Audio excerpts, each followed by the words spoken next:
Hey there, I'm author Sarah A. Chrisman. And I'm Gabriel Chrisman. And today we're going to be discussing my book, Women Awheel. This is book 6 in my Tales of Chetzemoka.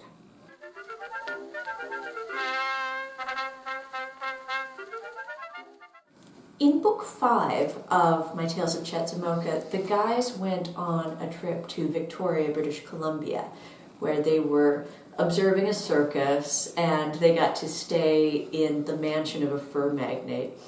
In book 6, the next book, their gals decide, okay, we want a trip. And, because they want it to be nice, they figured, well, the guys went up to Canada, and they had it pretty good, and they were just going to see a circus. We're going to go to a spa. They didn't quite get what they bargained for. Their trip ended up being a lot more vigorous. Yes. Than the guys' trip. Yes, exactly. A spa may sound cushy, but...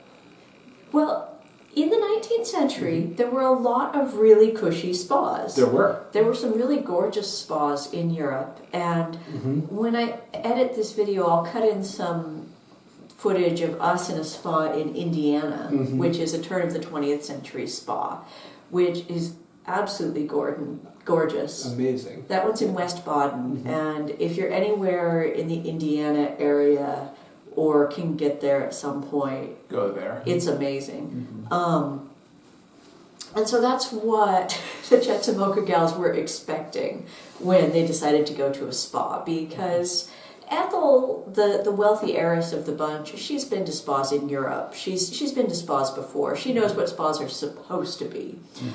But remember, we're in frontier territory. We're in Washington territory at this point. It's not even a state yet. And so the mineral spring they decide to go to is Longmire's Mineral Spring, which was a real place up on Mount Rainier, which is the tallest mountain in Washington. Now, it was very, very primitive at the rustic. time. It was rustic, yes. That's very the nice rustic. term for it. Yes.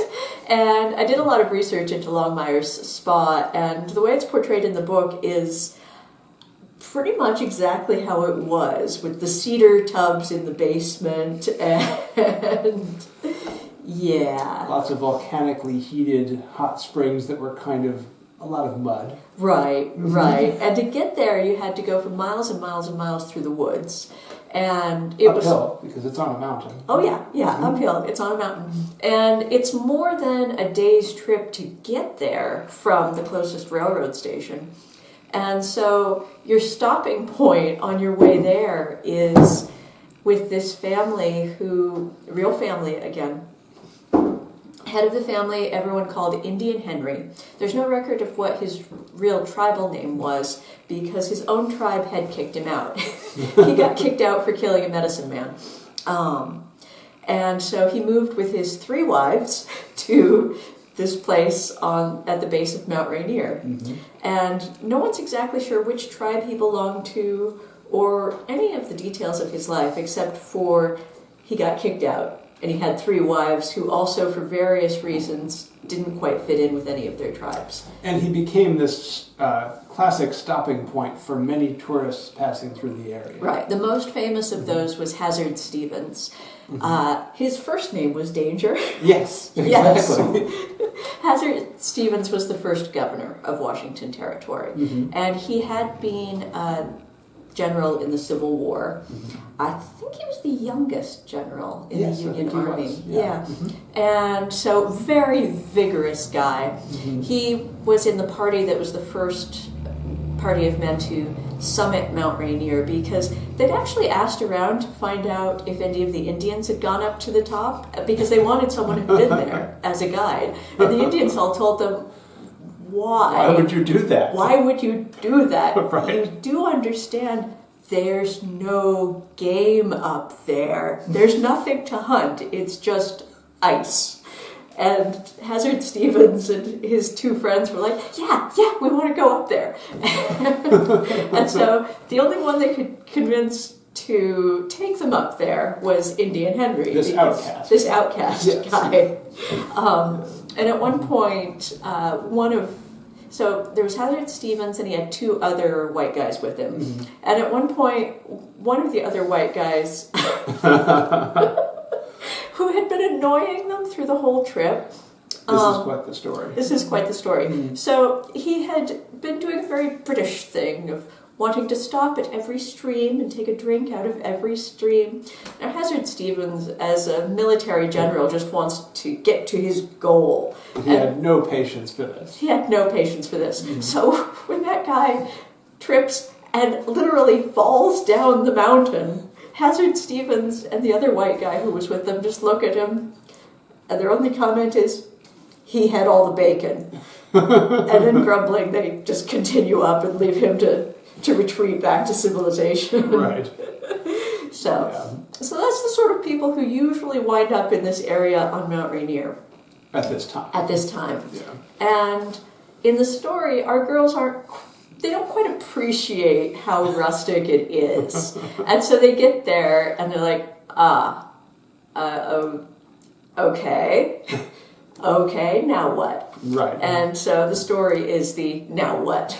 Yes. Yes. And there is a fun part in that, of course, of what you do find up there. Oh yeah, they find a baby owl. Mm-hmm. And Ethel, who is the awkward one, but who's been, trying to develop social skills, Mm-hmm. decides that the best way to develop social skills is to get a pet. Yes. And so when they rescue this baby owl, she decides, okay, I'm just going to bring an owl with me.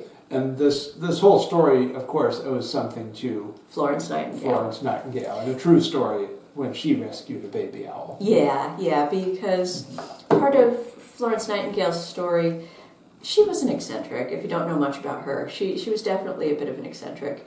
And at one point she went to the Parthenon, and it was still very dilapidated at that point. They were starting to restore it, but they hadn't gotten very far yet. They were even just starting to clean it. Yeah. They hadn't gotten far with that either. Yeah, and so there are these little Italian urchins there who Greek. Yeah. Yeah. Apologies. Apologies. So there are these little urchins there who have found this baby owl that has fallen out of the nest, and they're basically just tormenting this little baby owl.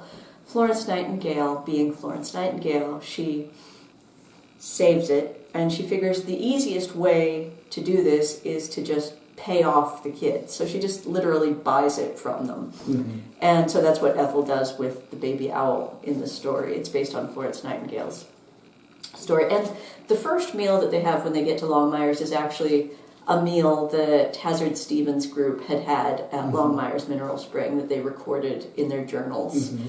And so there's a lot of fun history in here too that's worked into the story. And all of which you can find in the appendices in the back, which are some of my favorite parts, of course. And there are recipes in the back too, like there are in all of my Tales of Chetzemoka. Yes. So I hope you'll check it out. And I hope you enjoyed this video. And I hope you'll tell your friends about my books. Happy reading!